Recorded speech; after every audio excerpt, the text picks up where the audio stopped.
عدد خلقه ورضا نفسه وزینة عرشه ومداد کلماته.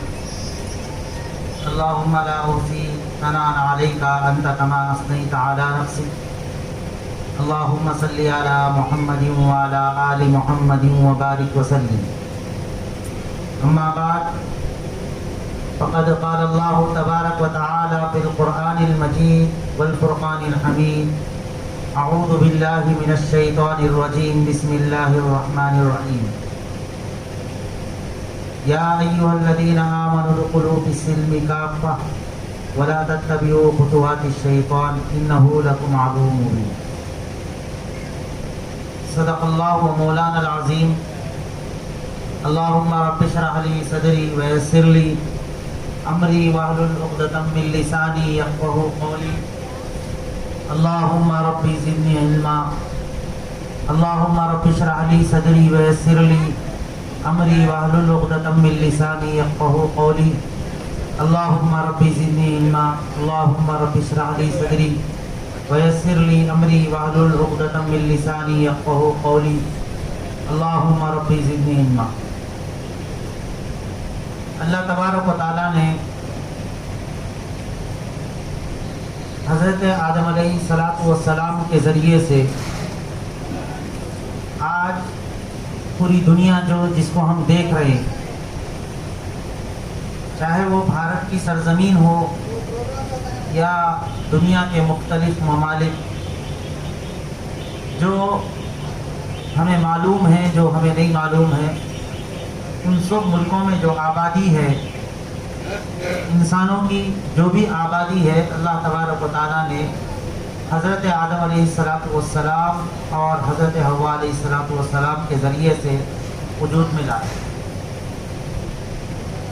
ہم سب کا تعلق ابتدا سے انسانیت کے نام پر ایک ہی شخص، ہم سب کے آبا و اجداد جد امجد حضرت آدم علیہ السلام ہے.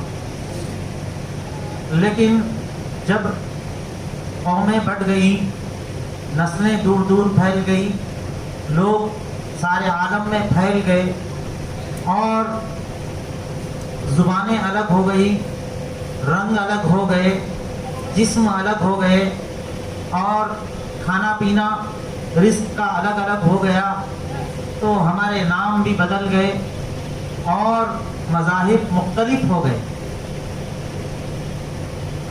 بھارت کی سرزمین پر ہمارا مزاج، ہمارا ماحول، ہمارا معاشرہ، ہماری زبان اور ہماری ہمدردیاں ایسی ہوتی ہیں، ہمارے چہرے ایسے ہوتے ہیں کہ دنیا کے کسی بھی مختلف ملکوں میں جب جاتے ہیں، وہاں جب ملتے ہیں تو کہتے ہیں کہ آپ بھارت کے ہیں، آپ فلاں ملک کے ہیں، یہ نشاندہی ہوتی ہے. لیکن ہم سب ایک ہیں، ہم سب ایک ہیں. اللہ تبارک و تعالیٰ نے ہم سب کو ایک ہی یعنی باپ اور ماں کے ذریعے سے وجود میں لایا، اور سب کی پیدائش اور سب کا دنیا میں آنے کا مقصد ایک ہی ہے. لیکن جب احوال بدل گئے، حالتیں بدل گئے، زبانیں بدل گئی، تو کسی نے سورج کو پوجنا شروع کیا، کسی نے پتھر کو پوجنا شروع کیا، کسی نے نہ جانے کیسے کیسی چیزوں کو پوجنا، خدا ماننا شروع کر دیا. لیکن اللہ تبارک و تعالیٰ کا بے انتہا کرم ہے اور فضل ہے اور اس کا احسان ہے کہ اللہ تبارک و تعالیٰ نے ہمیں دین و اسلام میں پیدا کیا اور آپ علیہ السلام کے ذریعے سے ہمیں حق پر قائم رکھا اور حق پر باقی رکھا. آج بھارت کی سرزمین ہو یا دنیا کا کوئی بھی ملک ہو، جہاں اسلام پہنچا ہے، جہاں قرآن پہنچا ہے، جہاں ایمان پہنچا ہے، جہاں اللہ اور رسول کی باتیں پہنچ گئی ہیں، جن لوگوں نے قبول کیا ہے، جن لوگوں نے اسے مانا ہے، جن لوگوں نے اسے سمجھا ہے، وہ لوگ کامیاب ہو گئے اور وہ لوگ الحمدللہ اسلام پر زندگی گزارتے ہیں. تو اللہ کے رسول صلی اللہ علیہ وسلم نے فرمایا کہ مسلمان بھائی. المسلم اخو المسلم یوں کہا۔ میرے محترم بزرگوں اور دوستوں، ہماری اس سرزمین پر الحمدللہ جب سے اسلام آیا، اسلام آنے کے بعد سے اسلام کو ہمارے آبا و اجداد نے پہچانا، انہوں نے اسلام میں داخل ہو گئے اللہ کے کرم اور اللہ کی توفیق سے، اور اسلام پوری دنیا میں خصوصاً ہندوستان کی پوری سرزمین پر ہر کچے اور پکے مکان میں اور ہر گلی اور کوچے کے اندر، ہر ضلع، ہر گاؤں کے اندر، ہر اسٹیٹ اور ہر ملک کے اندر آج اسلام پھیلا ہوا ہے۔ اسلام سے ہمارا ایک گہرا تعلق ہے۔ اللہ تبارک و تعالیٰ نے قرآن کریم میں کیا فرمایا؟ وَمَا خَلَقْتُ الْجِنَّ وَالْإِنسَ إِلَّا لِيَعْبُدُونَ۔ ہم نے انسان اور جنات کو جو پیدا کیا، ہمارے پیدا کرنے کا مقصد، ان کو دنیا میں لانے کا مقصد، ان کو دنیا میں بھیجنے کا مقصد، وہ ہمارا ایک ہی مقصد ہے کہ وہ ہماری عبادت کرے، وہ ہماری اطاعت کرے، وہ ہماری فرما برداری کرے، وہ ہمارے سامنے سجدے کرے، وہ ہماری توحید بیان کرے، وہ ہماری کبریائی کو بیان کرے، وہ ہماری بڑائی کو بیان کرے، اور ہم سے پوچھے۔ ہم ان کے مشکل کشا ہیں، ہم ان کو سب کچھ دینے والے ہیں، عزت بھی ہم دینے والے ہیں، ذلت بھی ہم دینے والے ہیں، رزق بھی ہم دینے والے ہیں، مال بھی ہم دینے والے ہیں، اولاد بھی ہم دینے والے ہیں۔ ہر چیز پر ہماری قدرت ہے، وہ ہماری عبادت کرے، اسی لیے ہم نے دنیا میں انسان کو پیدا فرمایا۔ اللہ تبارک و تعالیٰ نے ابتدا میں جب دنیا میں انسان آنے سے پہلے اللہ نے ایک مخلوق کو پیدا فرمایا، انہوں نے جنات کی قوم بہت بڑی آبادی دنیا میں آباد رہی، اللہ نے ان کو اپنی عبادت کے لیے پیدا کیا، تو ان لوگوں نے سرکشی کی، اللہ کی نافرمانی کی، اللہ کی اطاعت نہیں کی، آپس میں قتل و غارت کیا، اللہ پر بھروسہ نہیں کیا، اور آپس میں لڑتے رہے، جھگڑتے رہے۔ انبیاء کو ان درمیان بھیجا گیا، ان لوگوں میں ان کے نبیوں کو بھیجا، تو نبیوں کی انہوں نے بات نہیں مانی، ان لوگوں نے اپنے بزرگوں کی بات نہیں مانی، انہوں نے اللہ کی بات اطاعت نہیں کی، بلکہ ان انبیاء کا قتل کیا، ان بزرگوں کا قتل کیا۔ پھر اللہ تبارک و تعالیٰ نے ان کو ختم کر دیا دنیا سے۔ پھر اللہ تبارک و تعالیٰ نے انسانوں کو پیدا کرنا چاہا، تو فرشتوں نے پوچھا، اللہ نے فرشتوں کو بلا کر کہا کہ دنیا میں اپنے خلیفہ کو بھیجنا چاہتا ہوں، دنیا میں جائیں گے تو دنیا میں میری عبادت کریں گے، یہ میرے سامنے سجدے کریں گے، میری تلاوت کریں گے، میرا ذکر کریں گے، میری بڑائی بیان کریں گے، یہ دنیا کو میری عبادت کے ذریعے سے آباد کریں گے۔ تو فرشتوں نے کہا، اے اللہ، ہم تو آپ کے سامنے سجدہ کرنے کے لیے کہتے ہیں تو ہم سجدے میں پڑے رہتے، اور رکوع کرنے کے لیے کہتے تو رکوع میں پڑے رہتے، کہ آپ کے ذکر سے ہم ہمیشہ تیار رہتے، آپ کا ذکر کرتے۔ لیکن آپ نے کس قوم کو پیدا کر رہے ہیں؟ آپ نے اس سے پہلے قوم کو پیدا کیا، انہوں نے کیا کیا وہ آپ جانتے ہیں، پھر آپ اس قوم کو پیدا کریں گے، ان لوگوں کو پیدا کریں گے، پھر یہ بھی ایسے ہی کریں گے۔ تو اللہ تبارک و تعالیٰ نے فرمایا، یہ میرے بندے ایسے نہیں کریں گے، بلکہ یہ میری عبادت کریں گے، یہ میرے سامنے سجدے کریں گے، یہ میری توحید بیان کریں گے۔ پھر اللہ تبارک و تعالیٰ نے آدم علیہ السلام کو کے سامنے فرشتوں کو سجدہ کرنے کے لیے کہا۔ یہ الگ تفصیل ہے، لیکن اللہ تبارک و تعالیٰ کا مقصد، دنیا میں ہمارے بھیجنے کا مقصد وہ ایک ہی مقصد ہے کہ اللہ کی ہم عبادت کریں، اللہ کی عبادت کریں۔ لیکن جب دنیا میں ہم آئے، ہم نے احوال کو دیکھا، ہم نے یہاں کے حالتوں کو دیکھا، جب دیکھا کہ کوئی سورج کی پوجا کر رہا ہے، کوئی پتھر کی پوجا کر رہا ہے، آپس کے اختلافات بڑھ رہے ہیں، آپس کے مسائل بڑھ رہے ہیں، معاشرہ تبدیل ہوتے جا رہا ہے، ایک ہی معاشرے کے اندر، ایک ہی خاندان کے اندر، ایک ہی گھر کے اندر لوگوں کی ذہنیت الگ ہے، سوچ الگ ہے، فکر الگ ہے، کوئی یہ کہتا کہ یہ صحیح ہے، کوئی یہ کہتا یہ غلط ہے، کوئی ایک بات پر متفق نہیں ہوتے، اور دن بدن احوال بڑھتے جا رہے ہیں۔ آج ہم نے کچھ اور دیکھا، کل کے لیے کچھ اور دیکھ رہے، پرسوں کے لیے کچھ اور دیکھ رہے، پچھلے سال ہم نے کچھ اور احوال دیکھا، اس سال ہم کچھ اور دیکھ رہے ہیں۔ یہ دن بدن ہمارے مسائل، ہمارے معاشرہ، آج ہم غور کریں، ہم دور کی بات چھوڑیں، دنیا کی بات کو چھوڑیں، ہندوستان کی سرزمین کی باتوں کو چھوڑ دیں، ہم ضلع کی باتوں کو چھوڑ دیں، بلکہ ہم اپنے معاشرے کو لیں، اپنے معاشرے کو دیکھیں، اپنے محلے کو دیکھیں، اپنے گلی کو دیکھیں، اپنے کوچے کو دیکھیں، کہ ہمارا معاشرہ کس حالت سے گزر رہا ہے، کس معاشرے کن کن احوال سے گزر رہا ہے، ہمارے بچے کس طرف جا رہے ہیں، ہماری بچیاں کس طرف جا رہی ہیں. ہمارے گھر میں ہم مسجد کے اگر ہم بڑے نہیں ہیں، محلے کے ہم بڑے نہیں ہیں، لیکن گھر کے بڑے ہیں. گھر میں ایک باپ اپنے بچوں کو لے کر پریشان ہے، شوہر اپنی بیوی کو لے کر پریشان ہے، بھائی اپنے بہنوں کو لے کر پریشان ہے، اولاد اپنے ماں باپ سے بعض جگہ پریشان ہے، گھر خاندان والے پریشان ہیں. یہ پریشانیوں کی وجہ کیا ہے؟ جبکہ ہم سب ایک ہیں، ہمارا خون ایک ہے، ہمارا جسم ایک ہے. ہمارے جسم میں اللہ تبارک و تعالیٰ نے سب کو 2 آنکھ دی ہے، 2 کان دیے ہیں، زبان دی ہے، ہاتھ دیے ہیں، پیر دیے ہیں، اور ہمارا خدا ایک ہے، اور ہماری کتاب ایک ہے، ہماری شریعت ایک ہے. لیکن ہماری سوچ، ہمارے خیال، ہمارے آنے والے سوچ خیالات ہمارے الگ الگ ہوتے جا رہے ہیں.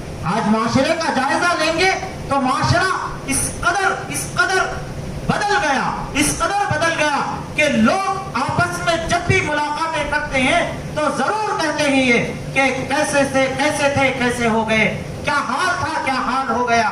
ہم بچپنے میں ہم نے وہ نہیں دیکھا جو آج ہم دیکھ رہے ہیں.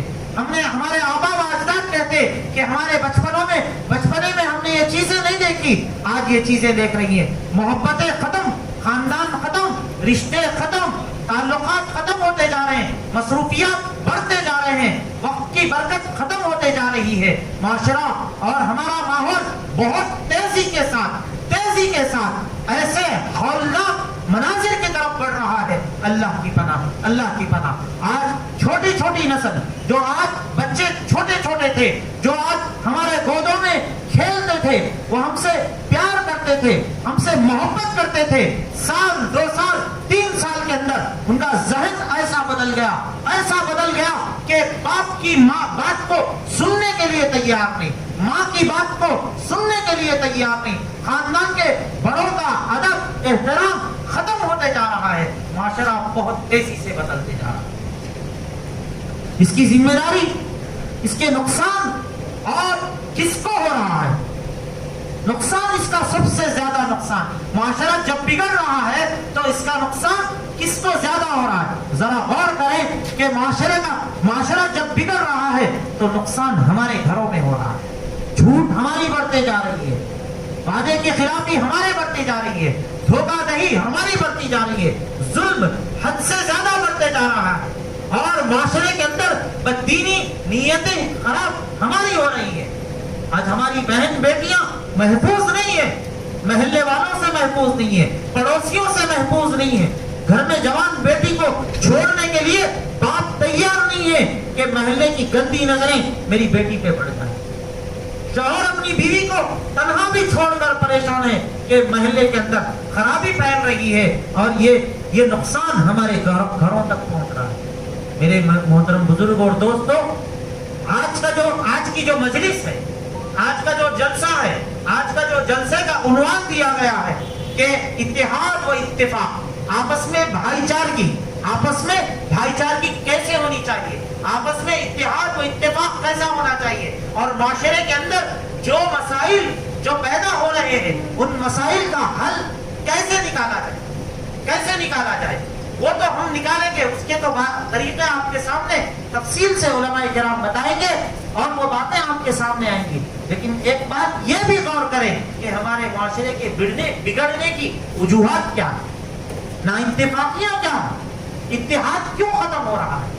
ہم کسی کو اپنا بڑا مان کر چلنے کے لیے تیار نہیں ہے، ہم کسی سے مشورہ کرنے کے لیے تیار نہیں ہے، ہمارے خاندان میں کسی کو بڑا سمجھنے کے لیے تیار نہیں ہے. اگر سمجھ بھی لیے ان کی بات پر ہم متفق ہونے کے لیے تیار نہیں ہیں. یہاں سے شروع کریں، یہاں سے غور کریں، ہم اپنے گھر کے احوال کو دیکھیں، ہم اپنے معاشرے کے احوال کو دیکھیں. میرے محترم بزرگوں اور دوستوں، معاشرہ جو بنتا ہے وہ گھروں سے بنتا ہے. معاشرے کا جو سدھار آتا ہے اگر ہر فرد یہاں بیٹھنے والا یہ فکر کرے کہ جھوٹ کیسے ختم ہو، دھوکہ دہی کیسے ختم ہو، اور آپس کا بغض کیسے ختم ہو، آپس کی نفرتیں دلوں میں جو بیٹھ رہی ہیں، نفرتیں. ایک بھائی اگر مالدار بن رہا تو دوسرا بھائی حاسد بن رہا. محلے کے اندر کوئی آدمی مالدار بن رہا ہے تو محلے کے تمام افراد اس کے پیچھے پڑے ہوتے ہیں، جبکہ رزق کے بارے میں اللہ تبارک و تعالیٰ فرماتا ہے ان اللہ یرزق من یشاء بغیر حساب، رزق ہم دینے والے ہیں، جس کو چاہے بے حساب دے دیں گے، کوئی پوچھ نہیں ہوگی، بے انتہا حساب بغیر حساب کتاب کے دیں گے۔ مالداری محنت سے نہیں ملتی، یہ قسمت سے ملتی ہے، لیکن آج اس کو سمجھنے کے لیے ہم تیار نہیں ہیں۔ اگر مالداری محنت سے ملتی ہے تو یاد رکھیں سب سے بڑا مالدار دنیا کا مزدور ہوتا ہے، جو مزدور صبح فجر کی نماز سے لے کر مغرب تک یا عصر تک محنت کرتا ہے، لیکن وہ مالدار نہیں بنتا، وہ غریب کی غیر۔ اللہ تبارک و تعالیٰ رزق دینا یہ اللہ کے ہاتھ میں، یہ ہمیں سمجھنے کی ضرورت ہے۔ میرے محترم بزرگ اور دوستو، آج آپس کے جو بغض، جو حسد بڑھ رہا ہے، کینہ بڑھ رہا ہے، آپس میں تعلقات جو ختم ہو رہے ہیں، اسی وجہ محلے کے گھر کے اندر اگر ایک آدمی مالدار بن رہا ہے تو سب حاسد بنتے جا رہے ہیں۔ یہ اللہ تبارک رزق کے بارے میں کیا کہا گیا کہ تم جتنا اللہ کا شکر ادا کرو اللہ تبارک و تعالیٰ اتنی نعمتوں میں اضافہ کرے گا۔ تم جو مال تمہیں مل رہا ہے، جتنی تمہاری محنت کے ذریعے سے مل رہا ہے، یا تمہارے آبا و اجداد کے ذریعے سے تمہیں مل رہا ہے، یا کسی کے تحفے تواہر سے تمہیں مال دیا جا رہا ہے، جو تمہارے پاس موجود ہے اس کے لیے اللہ کا شکر ادا کرو، کسی کے ساتھ حسد مت کرو۔ اگر حسد کریں گے تو تمہاری نیکیاں ختم ہو جائیں گی اور معاشرہ خراب ہوتے جائے گا۔ کیسے خراب ہوگا؟ ایک آدمی مالدار بن رہا ہے، اب آپ اس کے پیچھے حسد کر رہے ہیں۔ اب جب آدمی حسد کرتا ہے تو ظاہر سی بات ہے اس کی غیبت بھی کرتا ہے، اس سے تعلقات ختم کرتا ہے، اس سے دوری اختیار کرتا ہے، اور یہ دوری آپس میں اتحاد اتفاق پیدا نہیں کر رہی بلکہ نفرت کا ماحول بنا ہے۔ یہ نفرتوں کو ختم کرنا ہے۔ جو مالدار بنا آپ اس کے لیے دعا کرو، اللہ تعالیٰ اسے اور مالدار بنائے۔ یہ تو ہم دیتے ہی نہیں، ہو ہی نہیں سکتا۔ ایک آدمی مالدار بن رہا اور اس کے لیے دعا کرے، لیکن یاد رکھیں اللہ کے رسول صلی اللہ علیہ وسلم نے فرمایا جب کوئی بندہ مومن بندہ اپنے بھائی کے لیے دعا کرتا ہے تو اللہ تبارک و تعالیٰ ایک فرشتے کو اس کے پیچھے بھیج دیتے ہیں اور وہ فرشتہ اس بندے کے لیے دعا کرتا ہے۔ مثلا میں اپنے بھائی کے لیے دعا کیا، اے اللہ میرے بھائی کو اور مال میں برکت دے، تو فرشتہ میرے پیچھے یہ کہتا ہے اے اللہ اس کے مال میں برکت دے، اس کے مال میں برکت دے، اور اس سے محبت بڑھتی ہے۔ اور جو مال تمہیں ملا ہے اس پر شکر ادا کرے۔ میں ایک چھوٹا سا واقعہ بتا کر میں اپنی بات کو آگے بڑھاؤں گا۔ شکر اللہ تبارک و تعالیٰ کی چھوٹی سی نعمت، آپ کو اگر یاد رکھیں پانی کا ایک گھٹ بھی اگر مل گیا تو آپ اللہ کا شکر ادا کریں۔ اگر آپ ناشکری کریں گے وہ گھٹ بھی ختم ہو جائے گا۔ حضرت موسیٰ علیہ السلام ایک مرتبہ اللہ تبارک و تعالیٰ، یہ کلیم اللہ تھے، یہ اللہ سے بات کرنے کے لیے جا رہے تھے، تو لوگ اپنے اپنے عذر بیان کرتے تھے۔ موسیٰ اللہ سے یہ کہہ دو، موسیٰ ہمارے بارے میں اللہ سے یہ کہہ دو، یہ بات اللہ کو سنا دو۔ تو ایک دن ایک آدمی آیا، وہ لنگی پر تھا، اس نے کہا موسیٰ علیہ السلام، اے اللہ کے نبی آپ میری اللہ سے یہ پوچھئے کہ میرا گھر لٹ گیا، میرا پیسہ ختم ہو گیا، اور میری اولاد ختم ہو گئی، اور میرا کام دھندا سب بند ہو گیا، اب میرے پاس کچھ نہیں ہے، میرے پاس صرف ایک لنگی ہے جو لنگی پہ، یہاں تک کہ اوڑھنے کے لیے بستر بھی نہیں ہے میرے لیے، کھانے کے لیے پلیٹ بھی نہیں ہے، رہنے کے لیے گھر بھی نہیں ہے، اب میں کیا کروں؟ اللہ سے پوچھ۔ اللہ نے کہا، موسیٰ علیہ السلام نے کہا میں ضرور پوچھوں گا۔ اب وہ آگے جا رہے تھے، ایک آدمی ملا، اس نے کہا اے موسیٰ آپ اللہ سے یہ پوچھئے کہ میں دنیا کا بڑا مالدار ہوں، اللہ نے مجھے بہت دولت دی ہے، بہت پیسہ دیا ہے، آپ اللہ سے پوچھئے کہ میں کیا کروں۔ جب اللہ کے پاس گئے، اللہ سے بات چیت ہوئی، پھر اختتام پر موسیٰ علیہ السلام نے پوچھا کہ ایک آدمی ہے، اس کا کاروبار بند ہو گیا، غریب ہو گیا، کنگال ہو گیا، فقیر ہو گیا، اس کے پاس ایک لنگی ہے، وہ کیا کرے؟ تو اللہ تبارک و تعالیٰ نے کہا کہ اس سے کہو کہ وہ شکر ادا کرے۔ اللہ نے کہا کہ شکر ادا کرے وہ۔